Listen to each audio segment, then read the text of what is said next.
Father, no, minsan, sabi nung kaibigan ko, naglalakad daw siya sa isang lugar, tapos nakita raw niya yung babaeng ni-rape dun sa isang lugar.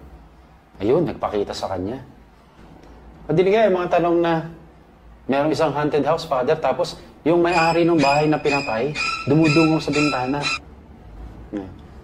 Totoo bang sila yon, Father? Totoo bang sila yon?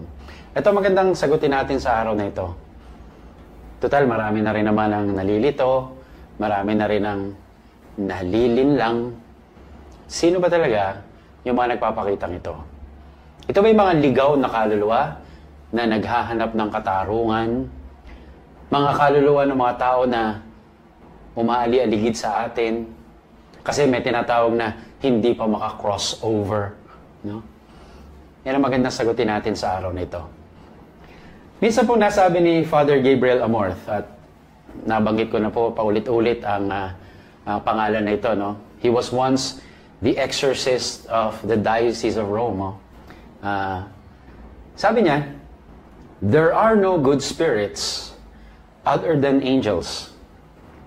And there are no evil spirits other than demons. Ulitin lang natin. There are no good spirits other than angels. There are no evil spirits other than demons. At ang tinutukoy niya ay yun na nandito sa mundo na sa atin ay sumasama, umaaligid.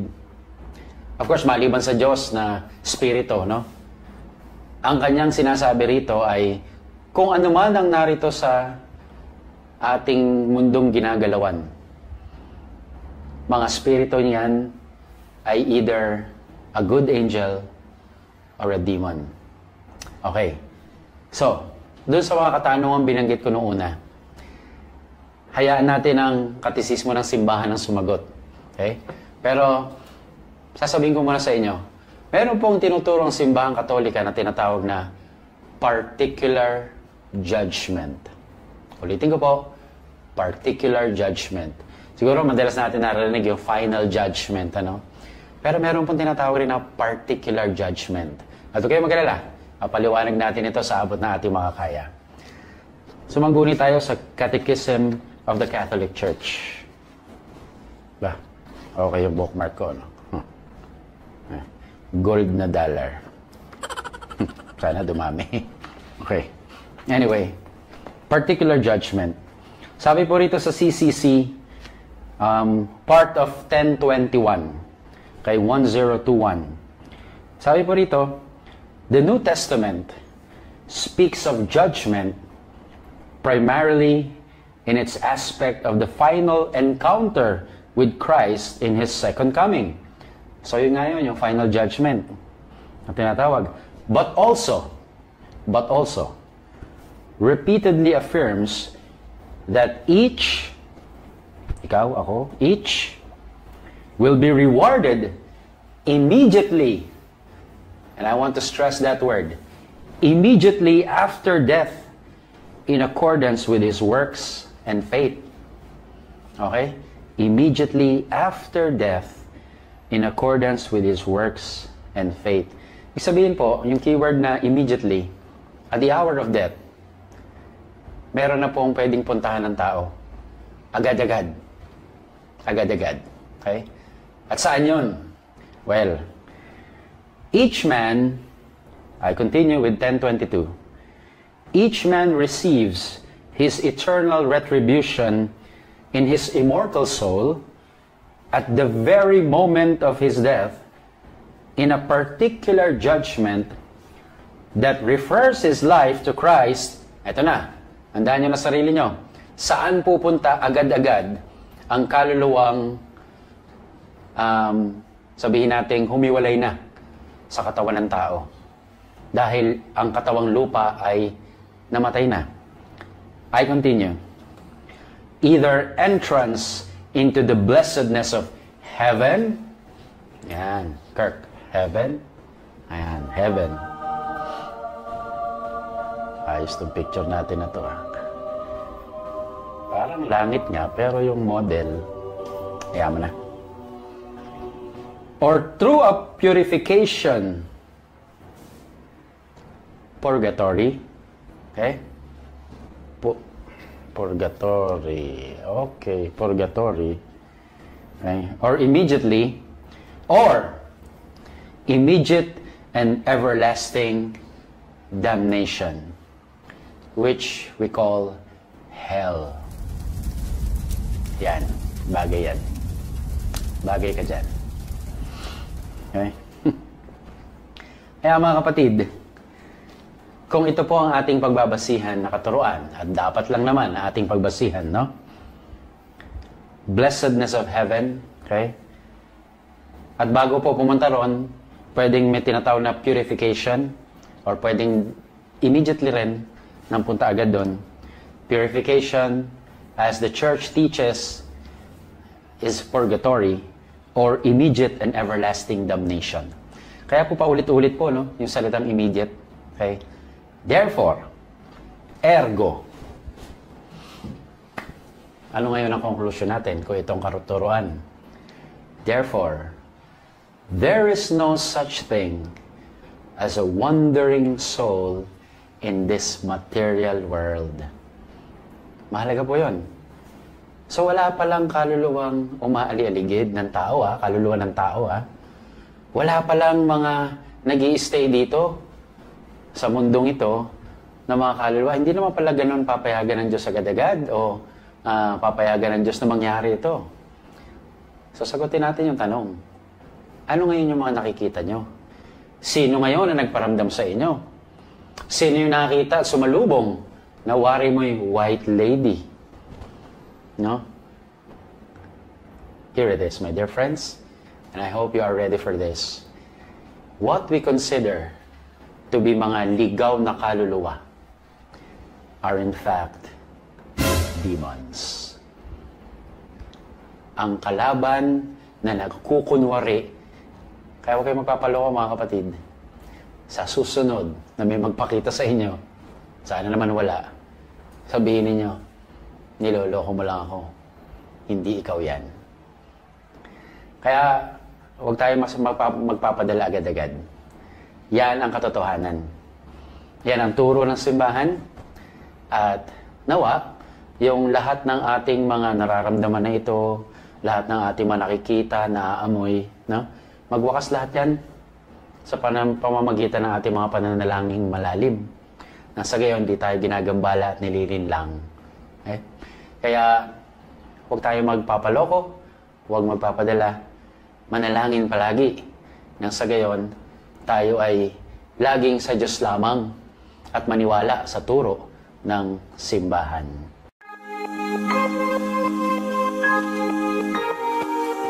Siguro, narinig nyo na yung mga salitang haunted houses, no? Haunted places. Yan. At ito yung tinutukoy sa spiritual warfare na pag-atake ng demonyo, masamang spirito, saan? Sa mga bahay o lugar, mga bagay, o maging sa mga hayop. So yun yung infestation. The demonic activity in homes, houses, locations, things, and places. Halimbawa, yung mga narinig natin mga kinakaladkad na mga kadena. Yan. Mga pianong bigla na lang tumutunog pero walang tumutugtog. Yung gripong bigla na lang bumubukas o mga bagay na bigla na lang nawawala. Ngayon, tapos maya-maya, makikita mo na lamang na nasa ibabaw uli ng mesa. Mga ganyang uri ng mga manifestations o panggagambala. At kung ating babalikan yung episode bago dito, ay alam natin na ito'y gawa ng mga kalaban, masamang spirito, o demonyo na sa atin ay nanlilinlang, nanggagambala, at nanggugulo. Kung napanood niyo yung pelikulang Poltergeist, no? Sa mga medyo may edad katulad ko, yung Poltergeist, yung series na yun, no? Ibig sabihin nun yung Ghosts That Make Noise, Poltergeist. Pero, tingnan natin, ano ba ang mga dahilan kung bakit nai-infest ang isang lugar? Ano ba yung mga nangyayari kasi bago ma-infest ang isang lugar at ang mga kalaban ay nakapapasok sa mga lugar na ito, kaya sila'y nakakapanggambala sa mga bagay din at sa mga hayop. Minsan siguro na papansinin nyo, yung mga aso o ano pa man ay bigla na lang umaalulong na hindi mo naman nakikita kung bakit. Pero marahil sila, nakikita nila. No? So ito ang ating bibigyan linaw. Nang sa gayon, pag-ingatan din po natin. Lalo tigit kung ano yung mga pinapasok natin sa ating mga tahanan at maging sa ating buhay. Infestation. A form of extraordinary demonic activity. Kaya, tingnan natin kung ano yung mga malamang na dahilan. No? Sangguni tayo sa, ano ba to? Catechism of the Catholic iPad. Hindi po, biro lang po, no? May kopya tayo ngayon kasi para po mas maging eksakto tayo. So, tingnan po natin. Bakit po nai-infest ang isang lugar o bagay at hayop? First, there is a great probability that a place is infested if, una, it used to be a mass graveyard during the war, or it was forested and known to have elementals. Mga lugar na dati ay naging libingan o dili kaya may mga taong sa digmaan ay doon namatay. Siyempre, medyo masaklap yung mga karanasan na yun. Hindi inaasahan na kamatayan din. O sabihin natin, kapag ikaw ay isang sundalo nga, halos ang kalahati ng paa mo ay nasa hukay, no? Pero siyempre, lagi pa rin sila umasa na sila ay makauuwi sa kanilang mga mahal sa buhay. But then, some unexpected deaths happened. At sa lugar na yon ay may mga nailibing, no? At may mga katawan ng tao na nanatili. Kung kaya nagiging isa to sa mga dahilan na hindi alam ng mga sumunod na henerasyon na ito pala isang graveyard noon, na lalo tigit nung may mga panahon ng giyera. Kaya siguro din natabunan na ng mga damo, no? Forested na yung lugar, at may mga namahay na, namugad, at may mga nanirahan na mga elementals, kung tawagin po, no? Elementals, still demons. Okay? So, yun ang una. Pangalawa, number 2. The residents, mga nakatira sa bahay, recently had a quarrel or misunderstanding with someone who has access to witchcraft or sorcery. Kumbaga, siguro, sa isang tahanan, sa labas noon ay meron siya nakaaway, no? Meron siyang nakaalitan na mayroong kakayahan o may kakilala para na gumanap ng mga witchcraft, sorcery. Kaya may mga evil spells, may mga curses na kinast. At pag uwi ng tao na yun na may nakaaway, ay doon niya nararamdaman yung balik o ganti ng kanyang nakaaway. Kaya minsan nagtatanong kami, bakit ka na ganyan? May nakaaway ka ba? No? Kaya pag-ingatan din po, no? Baka yung ibang mga nakakagalit natin, may kakayahan sa mga ganitong uri ng mga powers, witchcraft, sorcery. Okay? Pangatlo, it has been the site of a sinful activity recently. Examples are drug sessions, yung mga nagpapat sessions din, o dun na pinapasok yung mga iba't ibang mga droga, no? Or promiscuous sexual activities, just like in prostitution houses. Na dito may mga nagaganap na kahalayan at iba't ibang mga uri ng prostitusyon, no? Pedophilia or anything of that sort. Okay? Kaya yung lugar na yon, dahil may mga nagaganap na ganon, ay nagiging infested din. Nagiging stronghold ng kalaban o ng masamang spirito. Next. Pang-apat. Fourth. A traumatic event such as physical violence or rape has recently occurred. So, isang traumatic event naganap doon sa lugar na yon, no? Halimbawa, merong nagkasakitan o sabihin nating may nagsuntukan doon, tapos kahit papaano dumanak yung dugo din, o merong ni-rape sa lugar, sa isang vicinity, sa isang location, may na-rape na babae, no? Kaya naging infested din yung lugar. Okay? A traumatic event happened. Next, I think number 5 na to. No? Number 5, there has been tampering or renovating of the place or surrounding area recently. Okay. So, what's with it? Okay?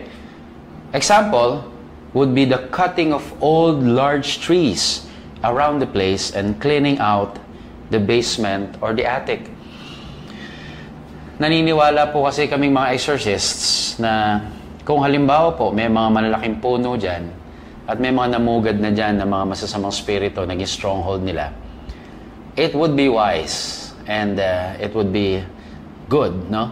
Na yung puno bago i-cut, ina-exorcise din po yan at pine-bless to cast out the evil or the demon dwelling in that tree. Nang sa gayon, yung mga pumutol, una-una ay hindi rin makaranas ng anumang retaliation. At lalo tigit yung mga gagawa doon at yung titira doon ay hindi magambala. Dapat merong gawin na mga exorcism and blessing. The tree and of course the place. No? Pero kadalasan kapag hindi po nagagawa yan at nagkataon na may mga stronghold puro sa lugar, lalo tigit doon sa puno na pinutol, nagkakaroon po ng infestation na yung lugar. Okay? Number 6. Ito, pag-iingatan ito. Something new like an antique mirror, good luck figurines, New Age crystals and stones, or a pagan god statue has been added to the place recently. This could have evil spirits attached to them. So, halimbawa, may mga antique collector.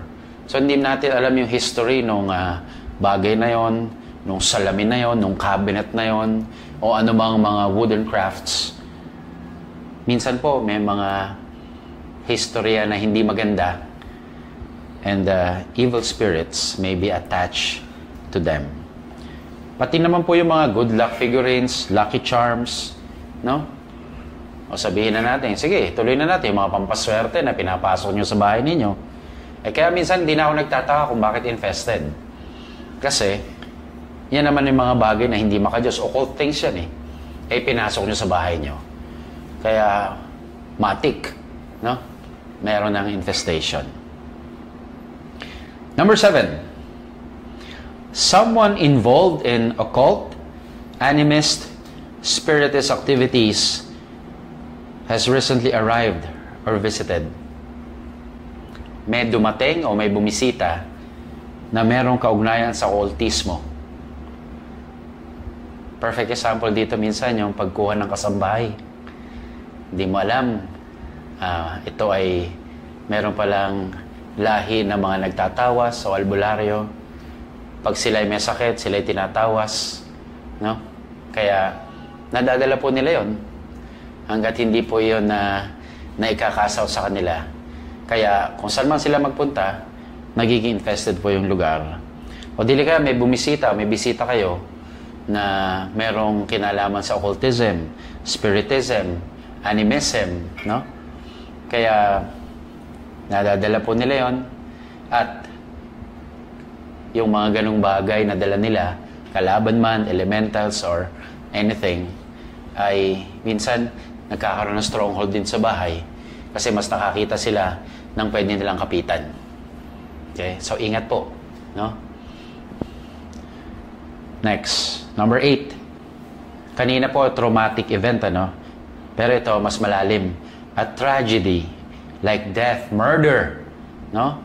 Isang kamatayan na hindi natural, hindi normal ang naganap doon, has occurred recently within the vicinity. Yan, yung may mga pinatay, okay, may homicide, ganyan. kahit may suicide, nagiging stronghold din po yan ng kalaban. Kaya ang lugar ay nagiging infested. So, a tragedy happened in that place. Number 9, there occurred within the vicinity any occult, pagan, or spiritist activity. Examples of these are feng shui, witchcraft, sorcery, spirit questing, padugo, and seance. Meaning, sa lugar na yon, may mga ginanap na, alam niyo naman to, Ouija board, no? Spiritism, at yung may naglaro ng Spirit of the Glass. Yan, nagiging infested din po yung lugar. Kapag yung lugar ay pinafeng shui, okay? O kaya ginagamit yan ng isang mangkukulam para gawin yung kanyang craft, no? Against other people. Kaya yung lugar na yun, infested na rin. And finally, number 10, no? Ito, bato-bato sa langit, tamaan, buti nga sa inyo. Tingnan nyo mabuti, no?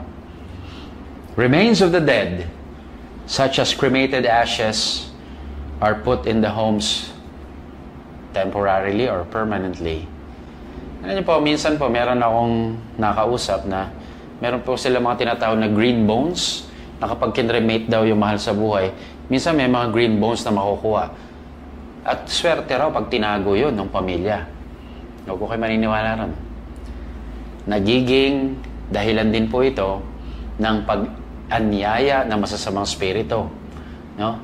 Because yung pong remains o yung cremated ashes, no, na nasa urn, they must be put in columbaries, no? Mga buto sa mga ossuary. That's the proper way. That's the Christian way. If not the burial one, no? Yung the burial, yung paglilibing, okay? Yung talagang makakristyanong pagturing sa katawan ng isang tao.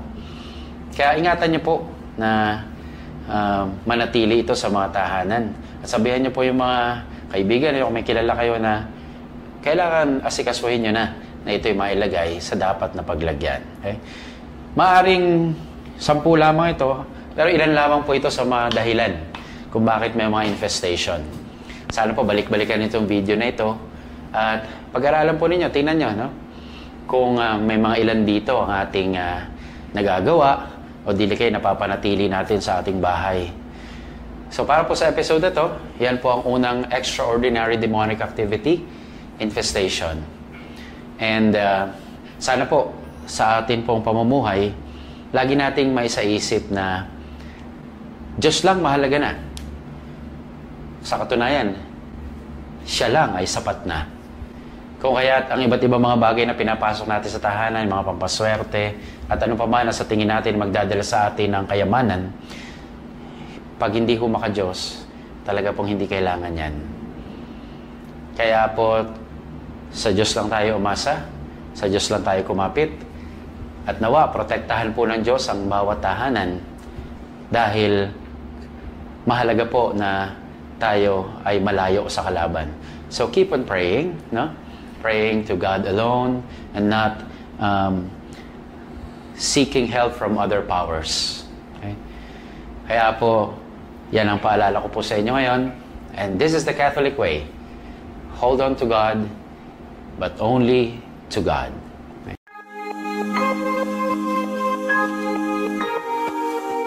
Due to insistent public demand, may mga nagtatanong, okay, infested, Father. So, anong gagawin namin? Kaya, itong episode na ito ay para turuan na rin kayo at ano yung mga pwede nyong gamitin para sa inyong mga tahanan. Nang sa gayon ay makalaban tayo o meron tayo mga sandata laban sa mga masasamang espiritu. No?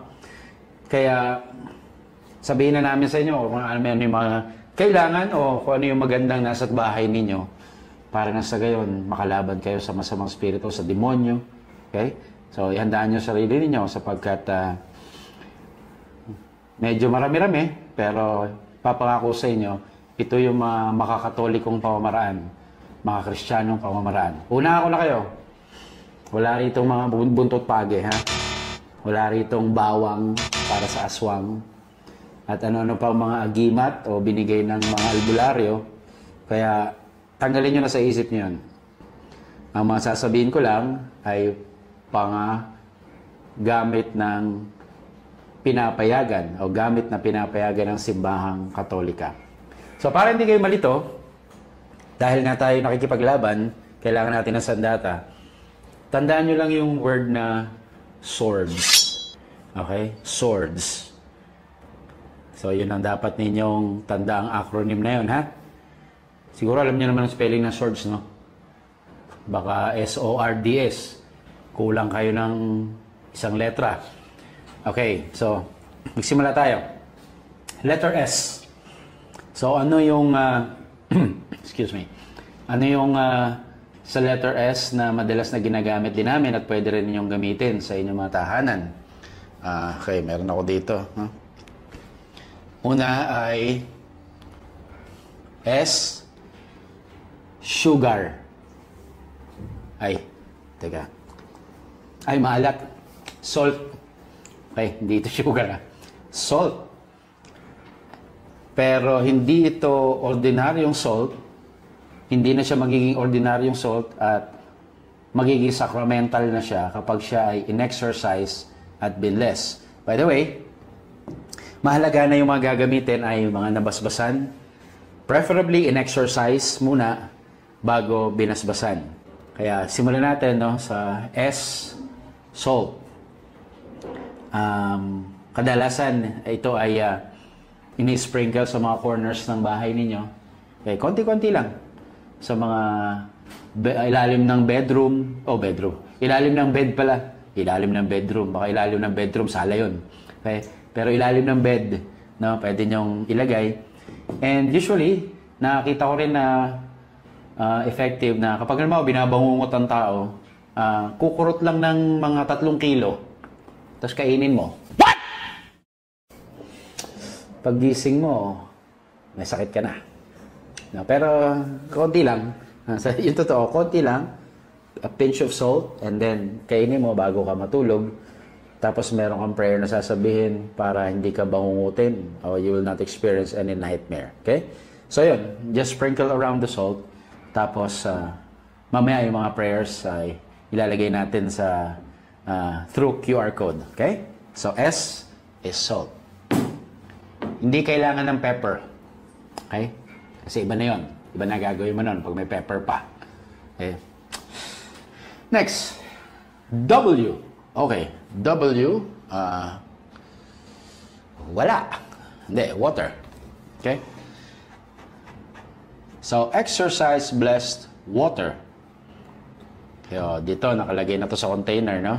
Dito po kami, kasi sa parish, meron kaming bine-bless na water. Nilalagay namin sa isang banga para kung may gustong humingi, pwede naman. Kung may mga dala silang tubig, bine-bless din, in-exercise and bless. So, ito, laging ready lang to rito. Pero ako personally, pwede rin naman, no, na yung potable water. Okay? Potable. Alam niyo ibig sabihin ng potable? Ibig sabihin, nadadala. Potable. Hindi, portable yun. Potable, ibig sabihin, naiinom. Okay? Naiinom. Potable. Wala yung R, ha? Okay. Pero pwede rin, portable. Hindi, nadadala mo yung tubig. Portable and potable. Okay? And when I say potable, talagang, literally, you can drink the exercise blessed water. And sometimes, for exorcism, pinaghahalo yung salt, pati yung tubig. Okay? So, paano gamitin? Well, kung paano nyo nakikita ang ginagawa ng pare pag nag-house blessing, around the home, in-sprinkle ito, syempre. Okay? Tapos, kahit sa labas ng tahanan, okay, you can use the exercise blessed water. Rinig nyo yan? May misa, no? Okay? Ganito kami dito eh. Nagmimisa kami. Kasi kami Katoliko. Okay? So, alam nyo, Katoliko kami, no? That's water. Oh! Ito, isa sa mga paborito ko to. Yan. Olive oil. Or shall we say, extra virgin olive oil. EVU. Okay? So, Hindi nyo ito makikita kung saan, ano? Goya Organics. Kaya Goya, baka naman. Okay. Alam nyo, sa grocery store kasi maraming mga olive oil na dali, consecration yata yun. Pero okay lang. Maraming mga olive oil na naglalabasan. Pero ako na-discover ko ito at na-research ko rin na isa sa mga top 5 olive oil brands in the whole world. No? Siguro during the time na na-research ko. And kasi para sa akin, mas maganda kung talagang authentic na extra virgin olive oil. No? Kaya ito, tinitipid ko ito. Okay? At dinadala-dala ko rin sa mga exorcism ko. Pero minsan, ay nire-require ko rin yung may-ari ng bahay na bumili ng kanyang extra virgin olive oil. No? But this, I bring this especially kung halimbawa, talagang alam ko na matinding kalaban halimbawa sa tao, no? Kasi para sa akin yung olive oil nagtatagal po dun sa lugar, dun sa mga karanasan. Yung mga ibang tubig na tuyo na, pero yung oil kapag tinrace sa pinto, sa bintana, sa mga walls, mirrors o sa mga figurines, they stay, no? Nagtatagal. Kaya isa sa mga paborito ko ang exercise blessed oil. So pwede rin po kayo magkaroon ng exercise blessed oil. Halimbawa yung mga bata, ako sino man na afflicted, you can trace the sign of the cross dun sa forehead nung afflicted na mga bata bago matulog, no? Para din tulong na sandata laban sa masamang spirito. So pwede pong gamitin sa tahanan, gaya na nasabi ko, sa pinto, sa mga bintana, dingding, at kahit sa mga salamin. Okay? Okay, so extra virgin olive oil. Alam ko marami magtatanong dyan, Pater, baka ibang oil pwede. Well, kung makakakita naman ng olive oil, mas maganda. Pero kung wala talaga, then, pwede naman yung ibang klase ng oil. Okay? Pero we highly recommend extra virgin olive oil kasi yung mga chrism oil na ginagamit sa binyag, sa ordination, sa kumpil, olive oil yon. Tapos yung oil for the sick, olive oil din yan, no? So, ibig sabihin, ito na talaga ginagamit ng simbahan. Okay. So, nasa na tayo? Letter R. Tama ba? Pang-apat, ano? Letter R. Siguro sasabihin nyo, rosary. Well, mamaya pa yun. Pwede, no? But, as an exorcist, I find it very effective na gumamit ng letter R, relics. Okay, relics. Pero relics ng saints, ha? Yung mga canonized saints na tinuturing ng mga bayani ng simbahang Katolika. Kasi baka isipin ninyo, uy, relics daw. Yung mga ashes ng mga namatay na kamag-anak natin. Hindi, wag yun. Hindi pa sila santo. Okay? Kung magiging santo, sige. Pero sa ngayon, we recommend yung mga relics ng mga banal na kinilala ng simbahang Katolika. Well, hindi naman tayo lahat talaga posible magkaroon nito, no? But ako bilang exorcist, kailangan ko ito and I find it very effective, no? So, I have here a relic of the rock from the cave where Saint Michael the Archangel appeared during the 5th century. So, isang rock ito doon sa cave sa ilalim. Okay? Monte Gargano. Okay, sa Italia. Sa Italia. Monte Gargano. Tapos, bababa kayo ng masyadong malalim doon. Then may chapel doon sa pinaka-cave na yun kung saan nagmimisa. And ito may nagbigay sa akin for exorcism purposes, no? Rock of Saint Michael kung tawagin. At may papeles po ito, ibig sabihin na authentic. Okay? So I find this effective also against the evil spirits, no? And I'm also privileged to have for public veneration din po ito, no? Yung relic po ni Saint Padre Pio na binigay sa akin ng kanyang kaibigan, no? Si Father Ermelindo de Capua nung siya'y nabubuhay pa. The last time I visited San Giovanni Rotondo in Italy, doon po sa sanctuary ni Saint Padre Pio. And ito pong cloth na to ay yung pinangpahid po sa stigmata ni Saint Padre Pio. So this contains the blood and the water from Padre Pio. Okay? So I also find this very effective na itong relic na to. I also have the relic of Saint Gemma Galgani. No? Wala lang dito. Andun sa kwarto. Hindi ko na makaiwanan. Pag para kunin pa yun. No? Pero hindi ako nagbibiro, meron ako. No? Nanggaling din sa katawan niya. And, pinakilala ko naman sa Gemma Galgani, di ba? Isa sa mga mystics, passionists. No? So, yun po yung mga ginagamit ko against evil spirits during exorcism sessions. Okay? So, relics. Now, D. Devotional images. Ayan. Tingnan nyo na lang, no? Devotional images. Pag sinabi mong devotional images, ito yung mga bagay na nagagalit ng mga ibang relihiyon sa atin eh. No? Kasi may mga imahin daw tayo, may mga ribulto. Pero siyempre para sa atin po, dahil nagkatawang tao ang Diyos sa katauhan ni Kristo, ay ang Diyos ay nasimulang makita, mahawakan, no? Naakbayan nila. Kaya doon po nanggaling yung ating debosyon sa mga imahen. Because God or the Word was made flesh. Okay? Kaya po meron tayong mga representations ng ating mga pinararangalan sa langit. So, ano yung mga devotional images na dapat meron kayo sa bahay nyo? Para po mas protektado rin. So, i-check nyo po yung bahay ninyo. No? Una, siguro yung mga images ng mga santo. Kita nyo ito nasa kanan ko. Huh? Saint Joseph, the terror of demons. Okay? Yan. Saint Joseph, terror of demons. Kumbaga, kala mo lang yung lili na yun, ano? Si simple-simple, panuhog pala yun ng lalamunan ng Diablo. Okay? Saint Joseph, terror of demons. Some of you siguro, yung mga, Padre Pio. Yan. Image ni Padre Pio.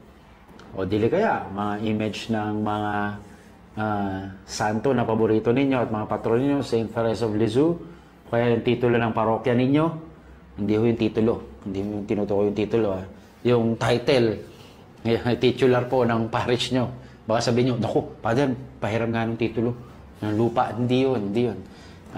Yung santo na patron ng inyong parokya, no? Magkaroon kayo ng mga imahen sa tahanan ninyo. Para po yung infestation maiwasan din. So, aside from the images of saints, you can also have images of angels. Diba, no? O yan. Okay? Saint Michael, teka ha, tatlo lang ang ating kinikilala. Ulit ha, Michael, Gabriel, Raphael. Michael, Gabriel, Raphael. Dati may nagtanong, Father, bakit iba yung nakalagay sa screen? Michael, Gabriel, Raphael. Ang sinasabi mo, Miguel, Raphael, at Gabriel. Ay, pareho dalahin. O yun. Masyado kang masyado namang stricto. No? Okay? So, yun lang po ang kinikilala. So, aside from images of saints, images of angels. And then, syempre, huwag mawawala ang imahin o larawan ng Birheng Maria. Okay? Marami na mga Marian titles Dito sa kanan ko, my favorite, Our Lady of Guadalupe. No? At tingnan nyo yung mga ibang imahin pa ni Maria. Okay, yan. Kirk, ha? Kirk. Okay, sa Guadalupe, Fatima, Lourdes. Yan. Ano pa ba? Marami kayong mga alam dyan. Perpetual Help, no? Immaculate Heart of Mary. Basta kahit anong Marian image, Marian picture, siguraduhin lang na si Maria yon. Okay? Ano pa? Of course, finally, the image of, a devotional image of our Lord Jesus Christ. Okay? So marami rin mga paborito tayo mga imahe ni Kristo. Nandyan yung Christ the King, nandyan yung Divine Mercy, Sacred Heart, and one of my favorites, Santo Niño. Ayan. Okay? Santo Niño. Ako ang Santo Niño. Ayan. Nasa iba yata ako Ulit nga. So, yung Santo. So, images ng Panginoong Jesus. Tika. Alam may sanib ako. Pero hindi ko sumasanib ang Diyos, ha? Nagbibiro lang ako. Okay? Kasi yung kwento yun eh. Ako